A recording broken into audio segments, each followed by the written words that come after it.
જો આપણે નમૂનાના પ્રશ્નપત્રનો વિભાગ સી શરૂ કરીએ છીએ, જેમાં 3 ગુણના કોઈ પણ 8 પ્રશ્નોના જવાબ આપવાના હોય છે.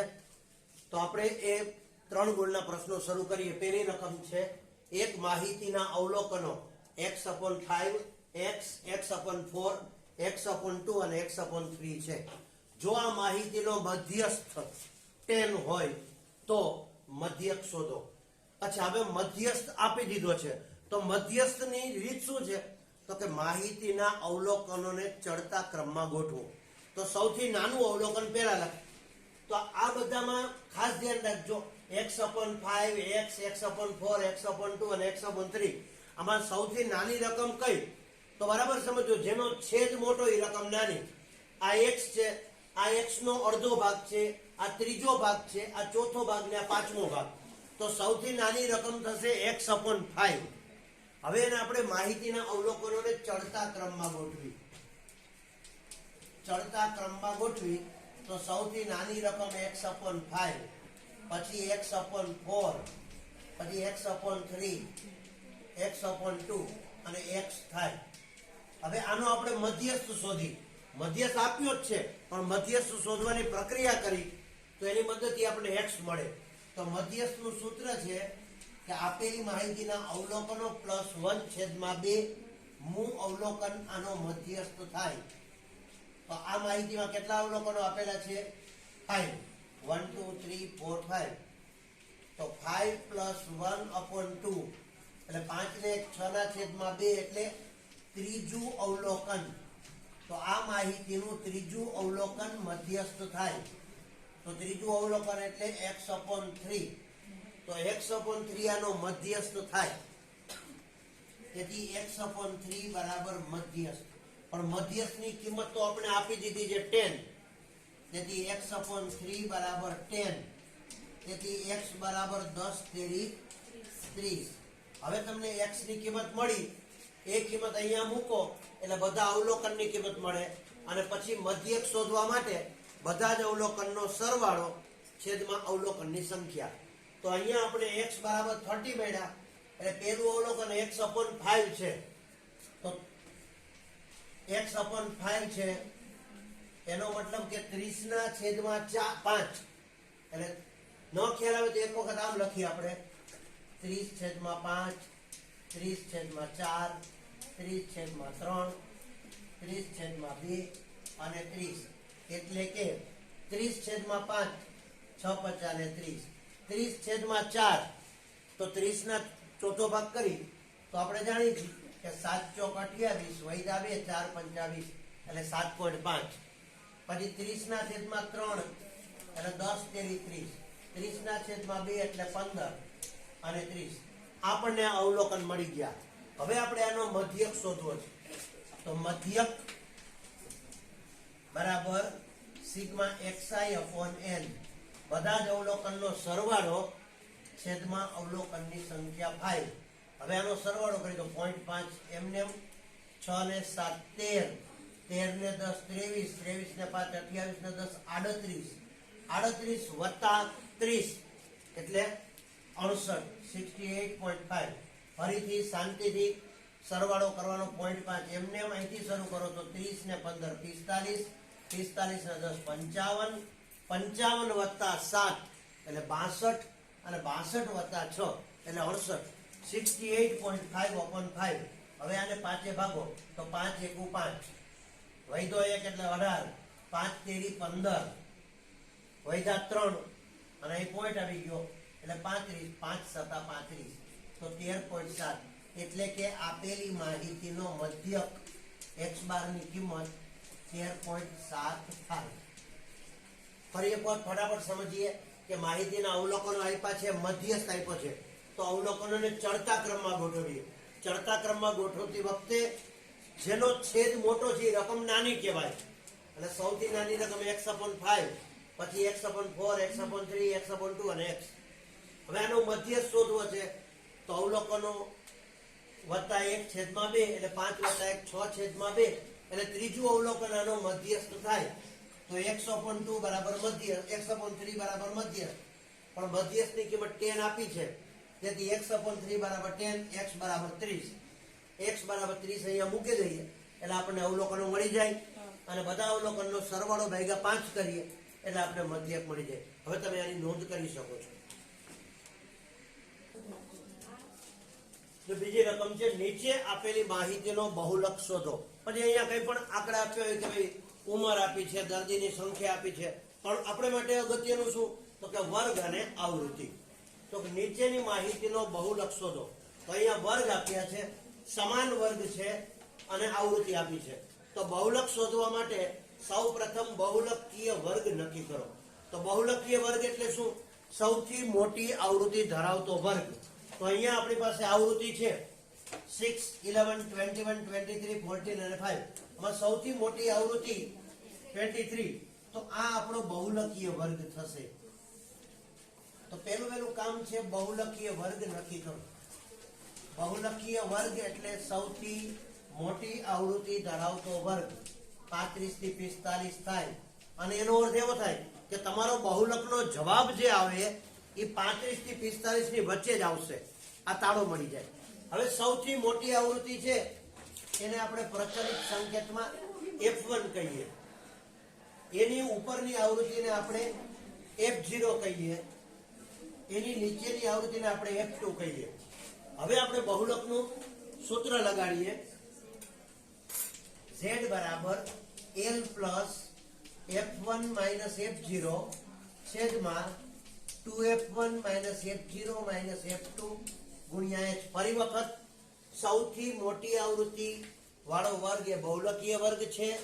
સૌથી મોટી આવૃત્તિને F1 કહીશું, એનાથી ઉપરની આવૃત્તિને F0 કહીશું અને એનાથી નીચેની આવૃત્તિને આપણે F2 કહીશું. હવે બહુલક વર્ગીકૃત માહિતીનો બહુલક શોધવાનું સૂત્ર યાદ રાખવું પડશે. Z બરાબર L plus F1 minus F0 છેદમાં 2F1 minus F0 minus F2 ગુણ્યા H. હવે અહીંયા કિંમત મૂકીએ. L એટલે બહુલકીય વર્ગની અધસીમા 35. જો અસતત વર્ગ હોય તો અધસીમા બિંદુ આવે એટલે કે આ બંનેનો સરવાળો છેદમાં 2. પણ સતત છે તો 35 વત્તા 35 છેદમાં 2 તો 35 જ થાય. વત્તા F1 એટલે કે બહુલકીય વર્ગની આવૃત્તિ 23, F0 એટલે 21 છેદમાં 2F1 એટલે 23 દુ 46 માઇનસ F0 એટલે 21 અને માઇનસ F2 એટલે 14 ગુણ્યા H. H એટલે વર્ગ લંબાઈ. 5 થી 15, 15 થી 25 એટલે વર્ગ લંબાઈ છે એ 10 છે, 10 છે. હવે સાદુ રૂપમાં ફરી ચોકસાઈ રાખીએ. 35 પ્લસ 23 માંથી 21 જાય તો 2 અને 2 ગુણ્યા 10 એટલે 20 છેદમાં 46 માંથી 21 અને 14 એટલે 4 ને 1 5, 2 ને 1 3. 46 માંથી 35 બાદ કરીએ તો વધશે 11. 35 પ્લસ 20 ભાગ્યા 11. ન ખ્યાલ આવે તો સાઈડ પર ભાગાકાર કરી લેવાનો. 11 એકુ 11 વૈધા 9 એટલે કૈરા 90 એટલે અહીંયા પોઈન્ટ આવી જાય. 11 8 88 વૈધા 2 એટલે 20 પાછું 11 એકુ 11 વૈધા 9 એટલે 90 પાછા 11 88 તો 1.8181 એવું આવશે. આપણે ત્રીજો આંકડો છે 5 થી મોટો છે તો અહીંયા ઉમેરી દઈએ તો આનું સાદુરૂપ આવશે 1.82. તમે 1.818 છે તો ત્રીજો આંકડો 5 કે 5 થી મોટો હોય તો બીજા આંકડામાં 1 ઉમેરી શકાય તો 1.82 અને 35 વત્તા 1.82 એટલે કે આ માહિતીનો બહુલક 36.82 82 આશરે થશે. તમે આની નોંધ કરી શકો છો. જો હવે આપણી સામે ત્રીજી રકમ છે 2x plus 3y બરાબર 11 અને x minus 2y બરાબર -12. આ બે સમીકરણનો ઉકેલ લોપની રીતે મેળવો તથા એવો કે શોધો જેથી y બરાબર kx plus 3 થાય. હવે k ની વાતને આપણે પછી કરીએ. પહેલા આ બંને સમીકરણનો લોપની રીતે ઉકેલ મેળવીએ. તો અહીંયા પહેલું સમીકરણ છે 2x plus 3y બરાબર 11. એને હું 1 નંબર કહું છું અને x માઇનસ 2y બરાબર -12 આને હું 2 નંબર કહું છું. લોપની રીતનો મતલબ શું કે બંને સમીકરણમાં x અથવા y ના સહગુણકો સમાન કરવા. એના માટે જરૂર પડે તો એકબીજા સમીકરણને ચોક્કસ સંખ્યા વડે ગુણી શકાય. અહીંયા પરિસ્થિતિ પ્રમાણે જુઓ તો 2x + 3y બરાબર 11 છે. આ સમીકરણને 2 વડે ગુણી દો એટલે વાત થઈ ગઈ પૂરી. સમીકરણ 1 માં કાંઈ કરવાનું નથી, ખાલી સમીકરણ 2 ને 2 વડે ગુણો, પછી એની નિશાની બદલવાની અથવા -2 વડે ગુણો એમ લખો તોય ચાલે, પણ 2 વડે ગુણો. તો પહેલું સમીકરણ એમને 2x + 3y બરાબર 11.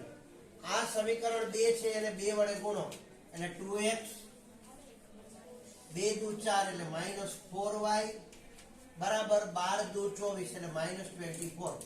હવે આની નિશાની બદલો, માઇનસ પ્લસ છે માઇનસ થઈ જાય, માઇનસ છે એ પ્લસ થઈ જાય, માઇનસ છે એ પ્લસ થઈ જાય. તો +2x -2x ઉડી જાય. 4x હવે જો આ પ્લસ થઈ ગયા, 4y + 3y એટલે 7y અને 11 + 24 11 + 24 એટલે 35. તેથી y બરાબર 35/7 7 × 35 y બરાબર 5. હવે y બરાબર 5 સમીકરણ 1 માં અથવા 2 માં મૂકી શકાય. આપણે 1 માં મૂકીએ તો y બરાબર 5 સમીકરણ 1 માં મૂકતા 2x + 3 y ની કિંમત 5 બરાબર 11. તેથી 2x 5 તેરી 15 બરાબર 11 પ્લસ 15 સામે જાય તો 2x બરાબર 11 - 15. તેથી 2x બરાબર -4. તેથી x બરાબર -4/2. તેથી x બરાબર -2. આમ આપણને લોપની રીતે x ની કિંમત -2 અને y ની કિંમત 5 આપણને મળી ગઈ. એટલે કે આપણો ઉકેલ ગણ xy બરાબર -2 અને 5 છે. આપણે દાખલો આગળ ગણીએ, પણ દ્વિચલ સુરેખ સમીકરણનો મોટો ફાયદો છે કે જવાબ આવી જાય પછી એ જવાબ સાચો છે કે ખોટો એ આપણે નક્કી કરી શકાય. આ કિંમત x અને y ની પહેલા સમીકરણમાં મૂકો તો 11 આવી જવા જોઈએ, બીજામાં મૂકો તો -12 આવી જાય. જો આવી જાય તો કિંમત સાચી છે. આપણે મૂકીએ એક અને આ માત્ર ચકાસણી છે. x બરાબર -2 એટલે 2 દુ -4 વત્તા 3 અને y ની કિંમત 5 છે તો 5 તેરી 15 પ્લસ 15 માંથી -4 જાય તો 11 આવી ગયા. એનો મતલબ કે આપણો જવાબ સાચો છે. આ માત્ર ચકાસણી. હવે આપણે x ને y મળી ગયા. હવે એવો k શોધો જેથી y બરાબર kx + 3 થાય. તો k શોધવો છે તો આપણે x અને y ની કિંમત મૂકી દેવાની. તો y બરાબર kx + 3, y ની કિંમત 5, k x ની કિંમત -2 વત્તા 3. તો -2 કે આ બાજુ કેવા થઈ જાય પ્લસ, અને +5 સામે જાય કેવા થઈ જાય માઈનસ. તો 2k બરાબર 3 - 5. તેથી 2k બરાબર -5 માંથી +3 જાય તો -2. તેથી 2k બરાબર -2. તેથી k બરાબર -2/2, k બરાબર -1. એટલે કે એવો k શોધો કે જેથી કરીને y બરાબર kx + 3 થાય તો k બરાબર -1 થાય. નોંધ કરી લ્યો. જો હવે ચોથી રકમ છે, નીચે આપેલા સમીકરણ યુગ્મ સુસંગત છે કે નહીં જણાવો, અને સાથે 3 રકમ આપી છે. હવે સમીકરણ યુગ્મ સુસંગત છે કે નહીં ચકાસો, મતલબ કે એના ઉકેલ મળે છે કે નહીં. હવે સમીકરણની સુસંગતતા ચકાસવા માટે આપણે એના સહગુણકો એટલે કે a b અને c બે સમીકરણ છે એટલે a1 b1 c1 a2 b2 c2 એના ગુણોત્તર જોવા પડશે. અને એના ગુણોત્તરો જો ત્રણેયના ગુણોત્તર સમાન હોય તો અનંત ઉકેલ મળે, પણ એ સુસંગત કહેવાય. a1 a2 અને b1 b2 ના ગુણોત્તર સમાન ન હોય તો એનો અનન્ય ઉકેલ મળે, એટલે એ પણ સુસંગત કહેવાય. પણ a1 a2 b1 b2 ના ગુણોત્તર સમાન હોય પણ C1 C2 ના ગુણોત્તર સમાન ન હોય તો ઉકેલ મળે નહીં, એટલે સુસંગત નથી. એની પહેલા આપણે A1 A2 B1 B2 C1 C2 નક્કી કરીએ. તો જો A1 છેદમાં A2 એટલે કે 3/2, પછી B1 છેદમાં B2 એટલે 2/-3. હવે A1/A2 ને B1/B2 આ બંને સરખા નથી આવતા, આ બંને સમાન ન આવે, એનો મતલબ કે સુસંગત છે અને અનન્ય ઉકેલ છે.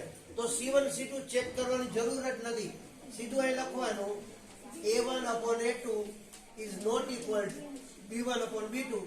આથી સમીકરણ યુગ્મ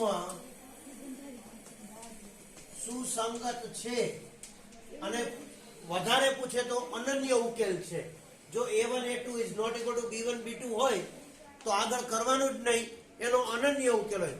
પણ એ બંને સમાન હોય તો C1 C2 ચેક કરવાના, એ પણ સમાન હોય તો અનંત ઉકેલ મળે, અને અનંત ઉકેલ મળે માટે એ સુસંગત છે. અને C1 C2 છે એ સમાન ન મળે તો ઉકેલ મળે નહીં. હવે આપણે બીજો ચેક કરીએ. A1 A2 2/4 એટલે કે 1/2.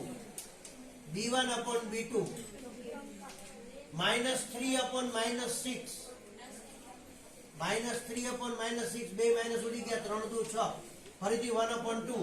તો A1 A2 B1 B2 આવ્યા. હવે C1 C2, હવે સામાન્ય રીતે C1 છે એ સમીકરણમાં આ તરફ હોય તો C2 પણ આ તરફ હોય, પણ બંને સામે છે તોય ચાલે. તો અહીંયા C1 ની કિંમત 8 ગણશું, આની કિંમત -9, તો 8/-9. A1 A2 અને B1 B2 સરખા છે, પણ C1 C2 એના જેટલા નથી, માટે ઉકેલ મળે નહીં, સુસંગત નથી. એટલે અહીં લખવાનું A1/A2 is equal to B1/B2 is not equal to C1/C2. આથી સમીકરણ યુગ્મ સુસંગત નથી અને આને ઉકેલ મળે નહીં. હવે અહીંયા આપણે વિચારીએ A1/A2 9/9 એટલે 1/1. B1/B2 10/-10. ફરીથી પ્રશ્ન અહીંયા જોવો તો -1 1/-1. તો A1 A2 ને B1 B2 સરખા નથી, પછી C1 C2 નો તો જોવાનો કોઈ મતલબ જ નથી. એટલે અગેન આપણે લખશું A1/A2 is not equal to B1/B2. આથી આ સમીકરણ યુગ્મ સુસંગત છે અને એને અનન્ય ઉકેલ મળે છે. આપણે આની નોંધ કરી લઈએ. પાંચમો દાખલો છે. દ્વિઘાત સમીકરણ 3x² - 5x + 2 = 0 ના બીજ સૂત્રની રીતે મેળવો. સૂત્રની રીત એટલે કે વિવેચકની રીત. વિવેચકની રીત, ડેલ્ટાની રીત, આવા શબ્દો બોલાય. તો પહેલા તો સૂત્રની રીતે દાખલો ગણવો હોય તો આ સમીકરણને ax² + bx + c સાથે સરખાવો. તેથી a ની કિંમત આવશે 3, b ની કિંમત આવશે -5 નિશાની સહિત, અને c ની કિંમત 2. હવે આપણે પહેલું કામ કરવાનું વિવેચક શોધવાનું. તો d બરાબર b² - 4ac, -b એટલે 5, તો -5 નો વર્ગ, -4, a એટલે 3, c એટલે 2, -5 નો સ્ક્વેર 25, -4 તેરી 12 દુ 24, 25 - 24, તેથી d બરાબર 1. હવે આપણે એવું શીખી ગયા છીએ કે d ની કિંમત 0 કરતા મોટી હોય તો બે ભિન્ન વાસ્તવિક બીજ મળે, અને એમાંય d ની કિંમત પૂર્ણ વર્ગ હોય, એનું વર્ગમૂળ નીકળતું હોય તો બે ભિન્ન સમય બીજ મળે. તો આપણે જાણીએ છીએ કે રૂટ ડેલ્ટા બરાબર 1, એકનું વર્ગમૂળ 1 જ, અને ડેલ્ટાની કિંમત 0 કરતા મોટી છે, એટલે બે ભિન્ન વાસ્તવિક તો ખરા પણ એમાં સ્પષ્ટ થઈ ગયું કે કેવા બીજ મળશે, સમય, બે ભિન્ન સમય બીજ મળે. હવે આ બીજ મેળવવાનું સૂત્ર છે આપણી પાસે, આલ્ફા બરાબર -b વત્તા રૂટ ડેલ્ટા એટલે રૂટ d છેદમાં 2a, અને બીટા બરાબર -b માઇનસ વર્ગમૂળમાં ડેલ્ટા એટલે કે વિવેચક છેદમાં 2a. હવે આપણે કિંમત મૂકી. માઇનસ સૂત્રમાં છે, b ની કિંમત એ માઇનસ છે એટલે માઇનસ માઇનસ પ્લસ થાય, પણ એકવાર લખું છું માઇનસ અને b ની કિંમત -5 વત્તા રૂટ ડેલ્ટા.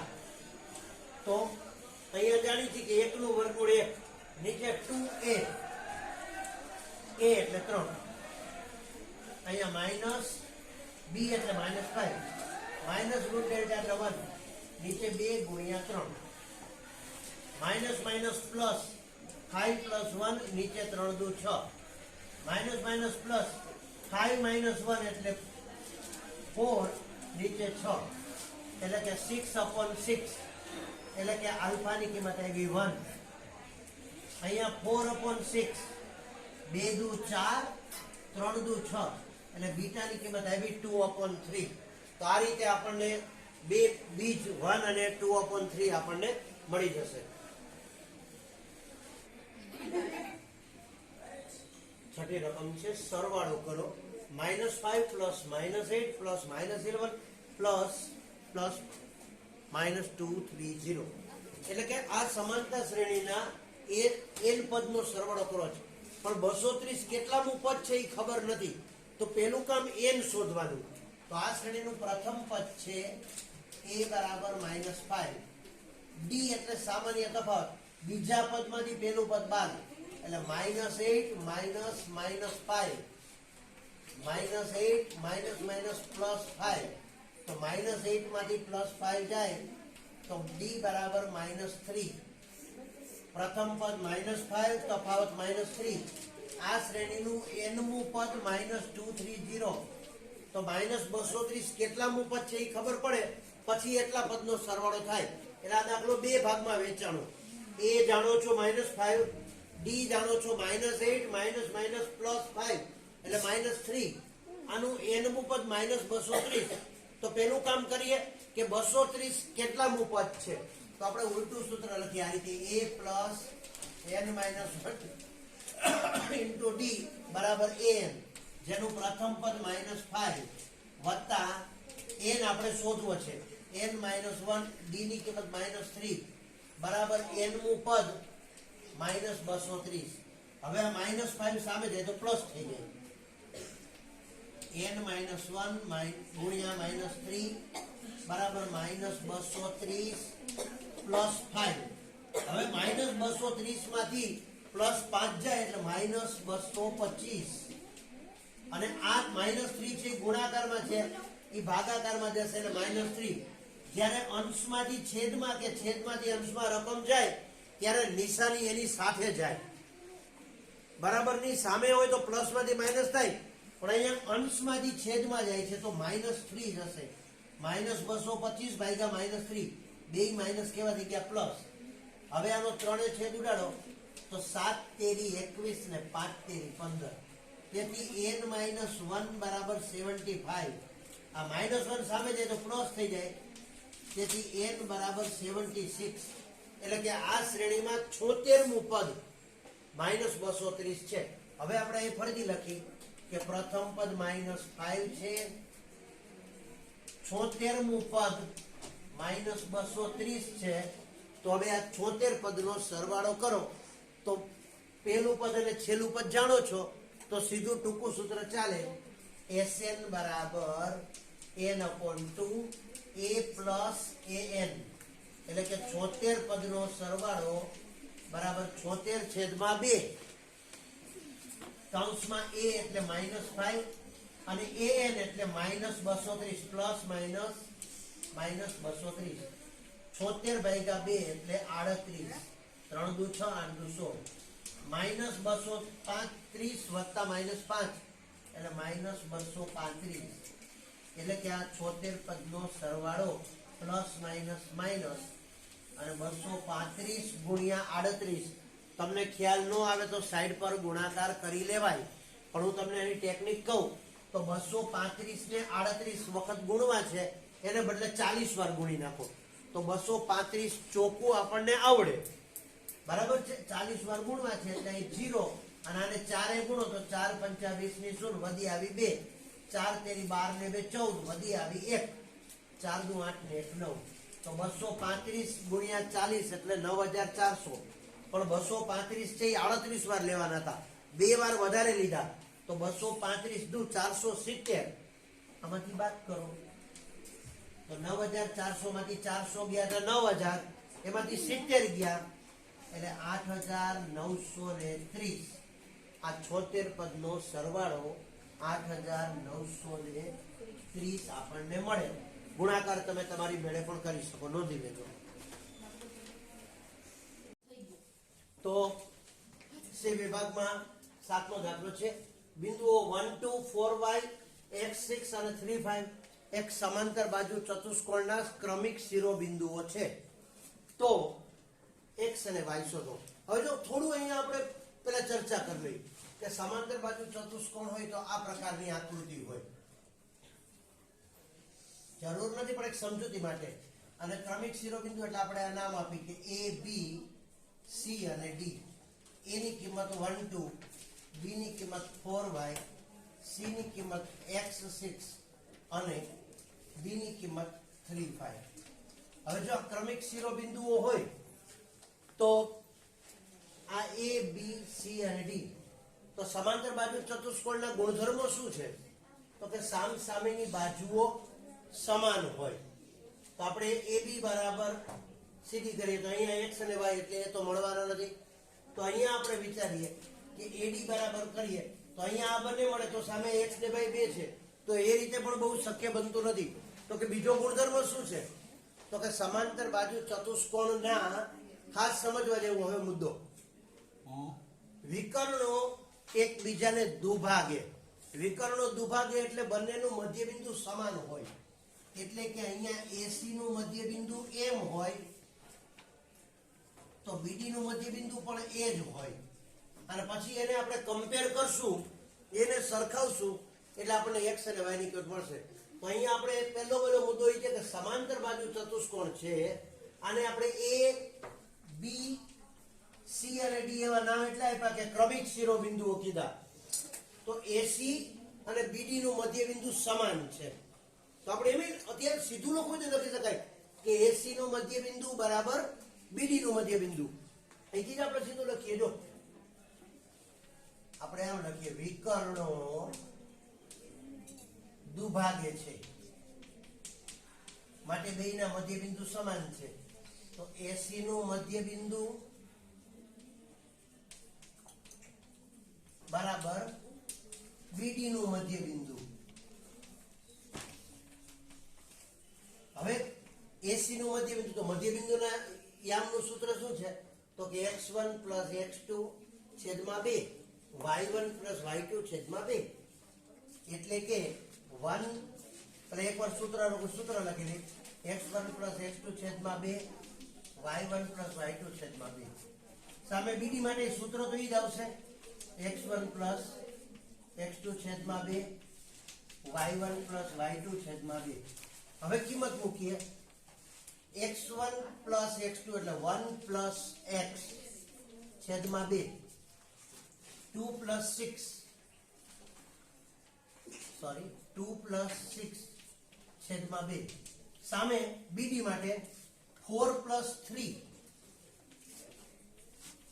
છેદમાં 2, y + 5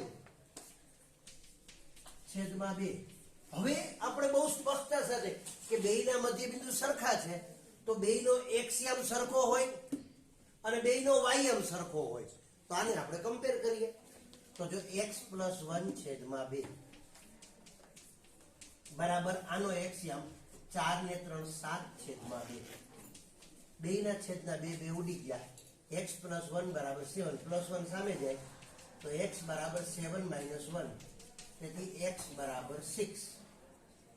હવે બંનેના y યામ કમ્પેર કરીએ તો 6 ને 2 8 8/2 બરાબર y + 5/2. બેયના છેદના 2 ઉડી ગયા. આ +5 આ બાજુ આવે માઈનસ થઈ જાય. 8 - 5 બરાબર y. 8 માંથી 5 જાય તો 3 તેથી y બરાબર 3. ફરી વખત આ કન્સેપ્ટમાં માત્ર બે બાબત ઉપર ધ્યાન કેન્દ્રિત કરવાનું હતું. પહેલી બાબત તો કે એ બી સી અને ડી એ સમાંતર બાજુ ચતુષ્કોણના ક્રમિક શિરોબિંદુઓ હોય તો સમાંતર બાજુ ચતુષ્કોણના વિકર્ણો એકબીજાને દુભાગે છે. તેથી એસી નું મધ્યબિંદુ અને બીડી નું મધ્યબિંદુ સમાન હોય. તેથી એસી ના મધ્યબિંદુના યામ બરાબર બીડી ના મધ્યબિંદુના યામ. પછી બેયના એક્સ યામ અને બેયના વાય યામને કમ્પેર કરો એટલે તમને એક્સ અને વાય ની કિંમત મળી જાય. આની તમે નોંધ કરી લો.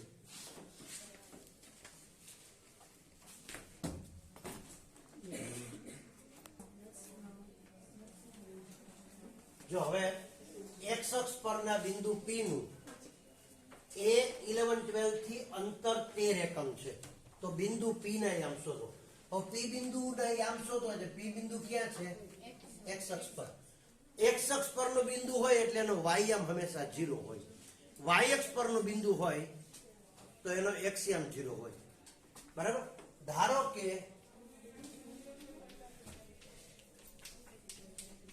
એક્સ અક્ષ પરનું બિંદુ પી x0 છે. ફરીથી એક્સ અક્ષ પરનું બિંદુ છે એટલે y યામ 0 છે અને x યામ x છે. હવે આ બિંદુનું a થી અંતર 13 એકમ છે. તો અંતર સૂત્ર આપણે લગાડીએ તો આપણે આમ થશે કે pa² બરાબર 13 એકમ છે. બરાબર? આ બિંદુનું અંતર pa બરાબર 13 છે. pa બરાબર 13. આ બિંદુનું અંતર 13 એકમ છે. તો pa બરાબર 13.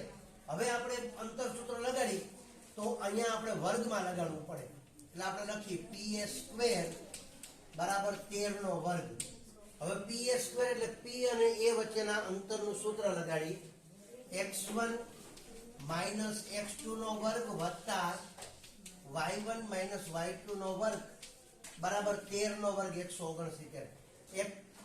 x1 x2 એટલે x 12 સોરી x 11 નો સ્ક્વેર વત્તા 0 12 નો સ્ક્વેર બરાબર 169. હવે આનું સાદું રૂપ આપીએ અહીંયા આપણે એટલે જોવામાં સરળતા રહે. x નો વર્ગ માઈનસ 2 ગુણ્યા પેલી બીજી રકમ એટલે 11 દુ 22x પ્લસ 11 નો સ્ક્વેર 11 નો વર્ગ 121 પ્લસ 0 12 એટલે -12 અને -12 નો વર્ગ 144 અને સામે 169 છે આ તરફ આવે તો માઈનસ થઈ જાય. હવે આનું આપણે સાદું રૂપ આપીએ x² - 22x પ્લસ આ બંનેનો સરવાળો કરી એમાંથી આ બાદ કરવાનું છે. આપણે સાઈડ પર પ્રોસેસ કરી લઈએ તો 4 ને 5 2 ને 4 6 1 ને 1 2 265 માઈનસ 169 15 માંથી 9 જાય તો 6 એટલે અહીંયા વૈધા 5 એટલે ફરી 15 માંથી 6 જાય તો વૈધા 9 1 માંથી 1 જાય તો 0. તો x² - 22x + 96 બરાબર 0. 96 ના એવા ભાગ પાડો જેનો સરવાળો 22 આવે. 16 6 96 16 ને 6 22 સરવાળો છે માટે 2 ને વચ્ચેના પદની નિશાની x - 16 x - 6 બરાબર 0. તેથી x બરાબર 16 और x બરાબર 6. અહીંયા રકમમાં કિંમત વિશે કાંઈ સ્પષ્ટ નથી કર્યું તો એનો અર્થ એવો થયો કે x ની કિંમત 6 અથવા તો 16 બે હોઈ શકે. એટલે કે બિંદુ P ના યામ 6 અને y યામ તો 0 હોય કારણ કે x અક્ષ પર છે. એટલે બિંદુ P ના યામ 6 0 और 16 0 થાય. અહીંયા કી પોઈન્ટ એ હતો કે x અક્ષ પરનો બિંદુ હોય એટલે એનો y યામ 0 હોય. તેથી બિંદુ x 0 થઈ ગયું. a 11 12 આ બંને બિંદુ વચ્ચેનું અંતર શોધો તો અંતર આપ્યું છે એટલે અંતર સૂત્ર લગાડો pa બરાબર 13. તેથી pa² બરાબર 13 નો સ્ક્વેર.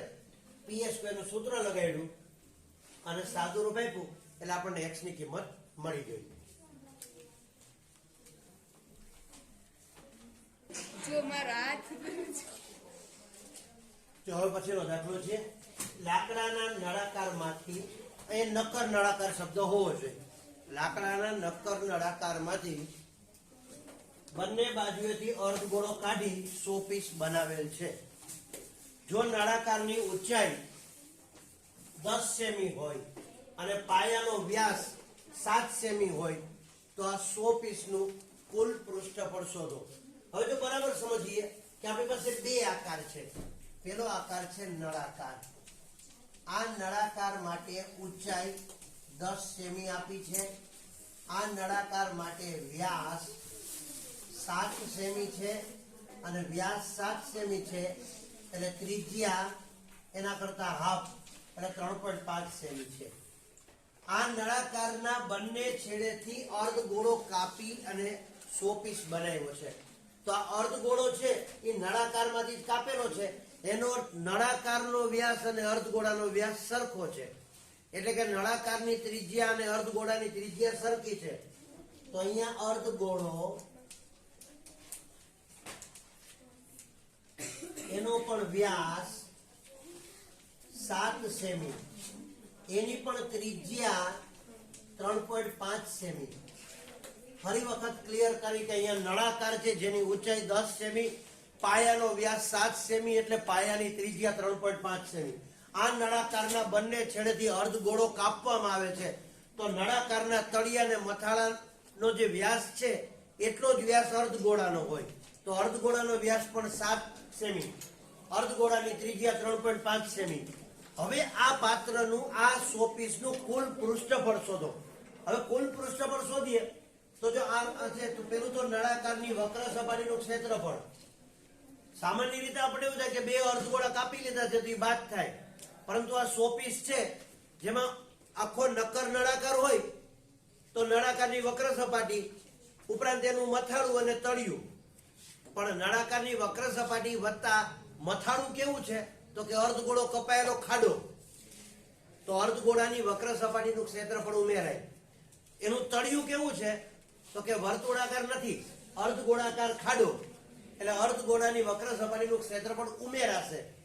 એટલે કે અહીંયા ખાસ ખ્યાલ કરજો, આ સૂત્ર સમજજો. શો પીસનું કુલ પૃષ્ઠફળ બરાબર નળાકારની વક્ર સપાટીનું ક્ષેત્રફળ વત્તા તળિયું અને મથાળું. પણ નળાકારમાં તળિયું અને મથાળું અર્ધગોળાકાર કપાયેલા છે એટલે બે ખાડા પડે છે. તો બે અર્ધગોળાની વક્ર સપાટીનું ક્ષેત્રફળ, બે અર્ધગોળાની વક્ર સપાટીનું ક્ષેત્રફળ આ ભાગ ઉમેરાશે. હવે નળાકારની વક્ર સપાટીનું ક્ષેત્રફળ એટલે 2πrh અને 2 ગુણ્યા અર્ધગોળાની વક્ર સપાટી એટલે 2πr².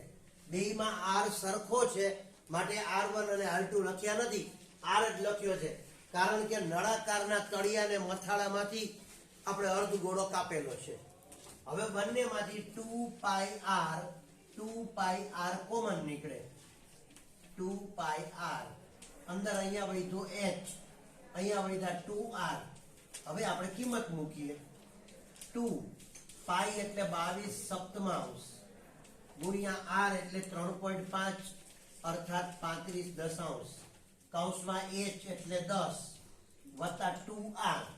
r છે 3.5 છે તેને 2 વડે ગુણીએ એટલે 7. આના આપણે છેદ ઉડાડી 7 50 35 5 5 2 10 2 અને 2 ઉડી ગયા એટલે ખાલી વધ્યા 22 કૌંસમાં 10 ને 7 17. તો 17 ગુણ્યા 22 17 દુ 34 એને ગુણ્યા 11 એટલે 4 4 ને 3 7 અને 3. તમે નો ખ્યાલ આવે તો 17 અને 22 નો ગુણાકાર કરશો એટલે 374 સેમી સ્ક્વેર. આ પાત્રનું આ શોપીસનું કુલ પૃષ્ઠફળ 374 સેમી સ્ક્વેર થશે.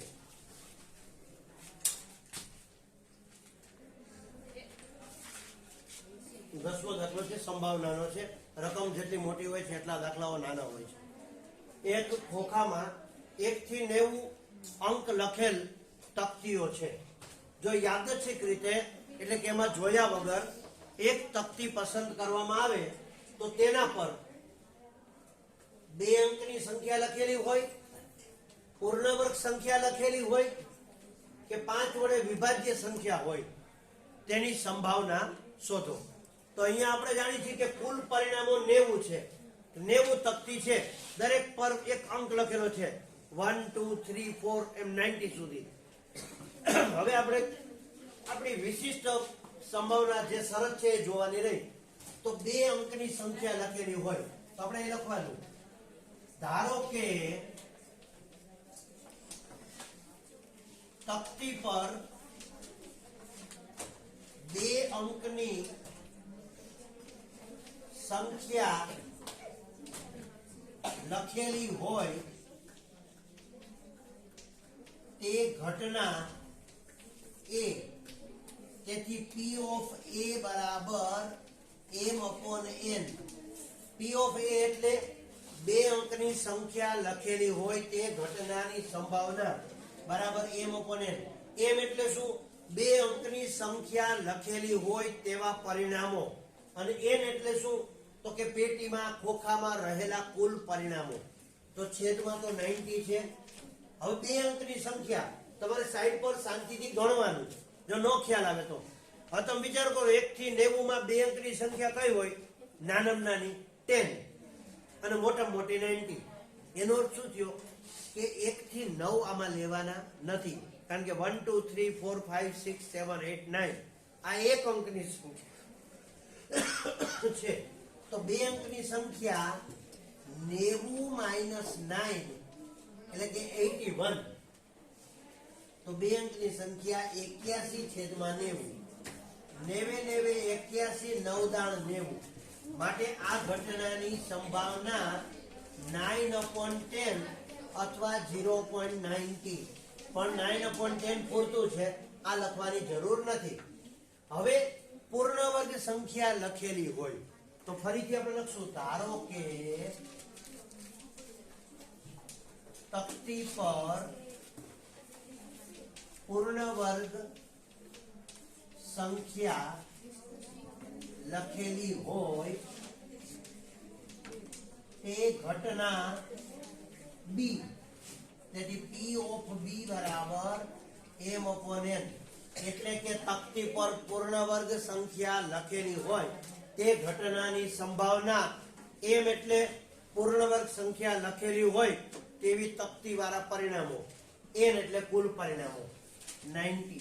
હવે 1 થી 90 માં પૂર્ણ વર્ગ હોય એવી સંખ્યા કેટલી? અહીં સાઈડ પર આપણે લખી 1 4 9 16 25 36 49 64 81. બરાબર છે ને? આપણે ગણતા જવાના, 1 નો વર્ગ 1 2 નો વર્ગ 4 3 નો વર્ગ 9 4 નો વર્ગ 16 5 નો વર્ગ 25 6 નો વર્ગ 36 7 નો વર્ગ 49 8 નો વર્ગ 64 9 નો વર્ગ 81 10 નો વર્ગ 100 100 તો વધી જાય. એટલે કે અહીંયા આપણને 1 2 3 4 5 6 7 8 9 અહીંયા 9 સંખ્યા મળી. ફરી 9 ના છેદમાં 90 એટલે કે 1 ના છેદમાં 10 અથવા 0.10. પણ 1/10 પૂરતું છે, આ આખી આગળ લખવાની જરૂર નહીં. હવે 5 વડે વિભાજ્ય હોય તેવી સંખ્યાઓ, ધારો કે તકતી પર 5 વડે વિભાજ્ય સંખ્યા હોય તે ઘટના C. તેથી P of C બરાબર m/n. એટલે કે 5 વડે વિભાજ્ય સંખ્યા હોય તેની સંભાવના m/n. n એટલે કુલ પરિણામો, m એટલે 5 વડે વિભાજ્ય હોય તેવી સંખ્યાના પરિણામો. એટલે કે 5 વડે વિભાજ્ય એટલે 5 નો ઘડિયો અથવા 5 ના અવયવી. તો એ કયા કયા હોઈ શકે? તો કે 5 10 15 20. હવે આવું ચેક ન કરો અને તમે ચેક એમ સીધું ચેક કરો તો 18 5 90. એટલે તમે ચેક કરો તો 5 10 15 20 25 30 35 40 45 50 55 60 65 70, 75, 80, 85, 90 આ રીતે ચેક કરો તો 18 18/90 18 95 1/5 અથવા તો 0.20 પણ ફરીથી કહું છું કે આ જવાબ પૂરતો છે. તો સંભાવનાના દાખલામાં સ્પષ્ટતા કરીએ કે જે ઘટનાની સંભાવના જોતી હોય એના પરિણામો છેદમાં કુલ પરિણામો આટલું આપણે નોંધીએ એટલે ક્યાંય મુશ્કેલી પડતી નથી.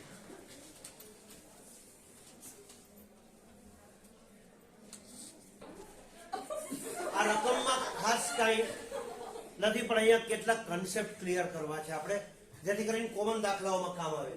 એક સિક્કો 3 વખત ઉછાળવામાં આવે છે તો નીચેના પરિણામોની સંભાવના શોધો. અહીંયા 3 શક્યતાઓ આપી છે. A બરાબર 2 છાપ મળે, B ઓછામાં ઓછી 2 છાપ મળે અને C વધુમાં વધુ 2 છાપ મળે.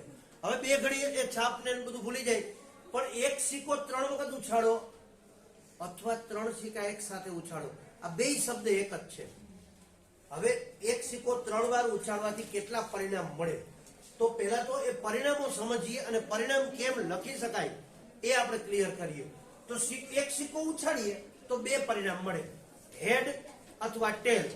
તો એનો અર્થ એવો થયો કે હવે સિક્કો જેટલી વાર ઉછાળો ને અથવા જેટલા સિક્કા ઉછાળો એ એની ઘાતમાં મુકાઈ જાય. એટલે કે આનું સૂત્ર ખરેખર આવું છે 2n.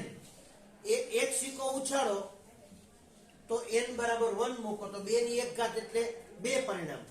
એક સિક્કો ઉછાળો તો અહીંયા તમે વિચાર કરો તો એવું તો કેમ બને? સિક્કો તમે ઉછાળો તો આવું તો કેમ બને? તમે અહીંયા લોજિકથી વિચારો તો સિક્કો મળવાથી બનતા પરિણામો 2 છે, હેડ અને ટેલ. બરાબર? પણ એક સિક્કો તમે ઉછાળો તો તમને પરિણામ તો શું મળે? કા હેડ મળે કા ટેલ મળે. એટલે 2 પરિણામ થયા તો 2 ની 1 ઘાત એટલે 2. હવે દાખલા તરીકે તમે 2 સિક્કા ઉછાળો અથવા એક સિક્કાને 2 વાર ઉછાળો તો 2 ની 2 ઘાત એટલે કે 4 પરિણામ મળે. Head head, H H, H T, T H અને ટી ટી. હવે 3 વખત ઉછાળો અથવા 3 સિક્કા ઉછાળો તો 8 પરિણામ મળે. પણ હવે આ 8 પરિણામ લખવામાં ભૂલ થતી હોય છે. તો આજે 5 મિનિટ પહેલા એના માટે ભલે આપણે આપવી પડે. તો પહેલા એક સિક્કા પૂરતું વિચારો તો પરિણામ શું આવે? એચ અને ટી. હવે 2 સિક્કા હોય અથવા 2 વખત હોય સમજો બરાબર. તો આ બંનેની આગળ એકવાર એચ મૂકી દો અને એકવાર ટી મૂકી દો. એટલે કે 2 સિક્કા આવે આ બંનેની આગળ એચ મૂકો એટલે શું થશે? H T sorry H H H T. હવે બંનેની આગળ શું મૂકી દેવાનું છે? ટી. તો ટી એચ ટી ટી. ફરી વખત સમજો, એક સિક્કો ઉછાળો અથવા એક સિક્કાને 1 વખત ઉછાળો તો એચ અને ટી. 2 વખત ઉછાળો ત્યારે બંનેની આગળ એચ મૂકો એટલે એચ એચ એચ ટી. હવે ટી મૂકો ટી એચ ટી ટી. તો આ 2 સિક્કાનું પરિણામ આવી ગયું. હવે 3 સિક્કાનું પરિણામ જોઈએ છે. એક સિક્કાને 3 વાર ઉછાળો અથવા 3 સિક્કા એક સાથે ઉછાળો તો આ ચારેયની આગળ એકવાર એચ મૂકી દો અને એકવાર ટી મૂકી દો. એટલે કે 3 સિક્કા ઉછાળવાથી મળતા કુલ પરિણામો હું અહીંયા લખું છું. આ ચારેયની આગળ H H H H H H T H T H H T T. હવે આ ચારેયની આગળ એચ લગાડો એની બદલે ટી લગાડો. T H H T H T T T H T T T. આ 8 પરિણામો આપણે મળી ગયા. એટલે કે n બરાબર 8. ફરી વખત સમજો, એક વાર ઉછાળો તો એચ ટી, 2 વાર ઉછાળો તો બંનેની આગળ એચ એટલે H H H T T H T T. 3 વખત ઉછાળો તો આ ચારેયની આગળ એકવાર એચ અને એકવાર ટી એટલે કે 8 પરિણામ મળે. હવે આપણે આ બધા પ્રશ્નોનો જવાબ આપવા છે પણ ધીરજપૂર્વક. એ ઘટના તો આપી દીધી છે કે બરાબર 2 છાપ મળે એ ઘટના એ. તો એની સંભાવના P ઓફ A બરાબર m/n. n એટલે 8 પરિણામ. બરાબર 2 છાપ મળે. બરાબર 2 છાપ મળે એનો મતલબ શું થયો? બરાબર 2 જ. 2 થી વધુય નહીં 2 થી ઓછી પણ નહીં. તો બે છાપ એટલે બે વખત એચ હોય એવા કેટલા પરિણામ છે? તો કે આ એક એચ એચ, પછી આ બીજું એચ ટી એચ બે, પછી આ ત્રીજું ટી એચ એચ. બસ, તો બરાબર બે છાપ એવા પરિણામ કેટલા થયા? 3. તો 3 ના છેદમાં 8 અને ત્રણેય પરિણામો અહીં લખું છું. H H T H T H અને ટી એચ એચ બરાબર બે છાપ હોય. બરાબર બે નો મતલબ શું? બે થી વધુ પણ નહીં, બે થી ઓછી પણ નહીં. તો બે છાપ વાળા આ 3 પરિણામ છે. ઓછામાં ઓછી બે છાપ મળે એ ઘટના બી છે. તો પી ઓફ બી બરાબર m upon n. n એટલે 8. ઓછામાં ઓછી બે એટલે શું? બે કે તેથી વધુ. ઓછામાં ઓછી બે એટલે બે તો હોવા જ જોઈએ. 3 હોય તો ચાલે, 4 હોય તો, પણ 4 તો હોય નહીં, 3 સિક્કા છે એટલે. તો ઓછામાં ઓછી બે નો મતલબ શું? બે કે તેથી વધુ. ઓછામાં ઓછી બે નો મતલબ શું થશે અહીંયા? બે કે તેથી વધુ. તો બે કે તેથી વધુ છાપ વાળા કેટલા છે? જો એચ એચ એચ ચાલે ને, 3 છાપ વાળું ચાલે. એચ એચ એચ, પછી એચ એચ ટી પણ ચાલે. એચ એચ ટી, પછી એચ ટી એચ પણ ચાલે. એચ ટી એચ, પછી એચ ટી ટી ન ચાલે કારણ કે બે કે તેથી વધુ. ટી એચ એચ ચાલે કારણ કે બે છે, બે કે તેથી વધુ હોવા જોઈએ. પછી આ એકેય નહીં ચાલે. જો અહીંયા 3 છાપ છે, 2 છાપ છે, 2 છાપ છે, 2 છાપ છે. બે કે તેથી વધુ વાળા કેટલા પરિણામ મળ્યા આપણને? 4. તો 4/8 અથવા 1/2. હવે વધુમાં વધુ બે છાપ મળે. વધુમાં વધુ બે છાપ મળે ઘટના સી. તેથી પી ઓફ સી બરાબર m upon n upon 8. વધુમાં વધુ બે એટલે શું? બે કે તેથી ઓછા. પણ એ બે કે તેથી ઓછાનો અર્થ બહુ સમજજો. બે કે તેથી ઓછા. બે કે તેથી ઓછા એટલે શું? બે છાપ ચાલે, એક છાપ ચાલે, શૂન્ય છાપે ચાલે. એનો મતલબ શું થયો? 3 છાપ નો ચાલે. જો અહીંયા સમજો, વધુમાં વધુ બે નો મતલબ શું? બે છાપ, એક છાપ અથવા શૂન્ય છાપ. તો આવા પરિણામ તો 7 આવશે.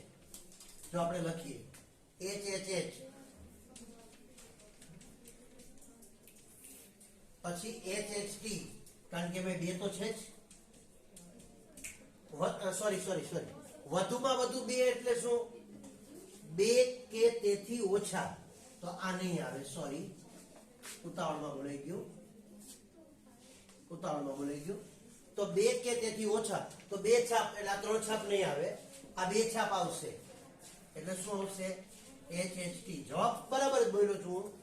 પછી આ બે છાપ એચ ટી એચ, પછી આ પણ ચાલે કારણ કે બે કે તેથી ઓછા, એક છાપે ચાલે. તો એચ ટી ટી, પછી ટી એચ એચ ચાલે બે છાપ,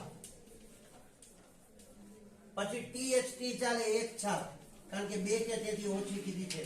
પછી ટી ટી એચ ચાલે એક છાપ, અને ટી ટી અને ટી પણ ચાલે 0 છાપ. એટલે કે બે કે તેથી ઓછી છાપનો મતલબ શું? બે છાપ વાળા ચાલે, એક છાપ વાળા ચાલે, 0 છાપ વાળા ચાલે. 3 છાપ વાળું એક પરિણામ ન ચાલે. એટલે જવાબ આવશે 7/8. બરાબર, તમે સમજો. વધુમાં વધુ બે છાપનો મતલબ બે કે તેથી ઓછી છાપ. તો બે કે તેથી ઓછી છાપ એટલે બે છાપ, એક છાપ અને શૂન્ય છાપ. જ્યારે ઓછામાં ઓછી બે છાપ એટલે શું? બે કે તેથી વધુ. તો બે છાપ અને 3 છાપ. તો આ રીતે તમે નોંધ કરી શકો.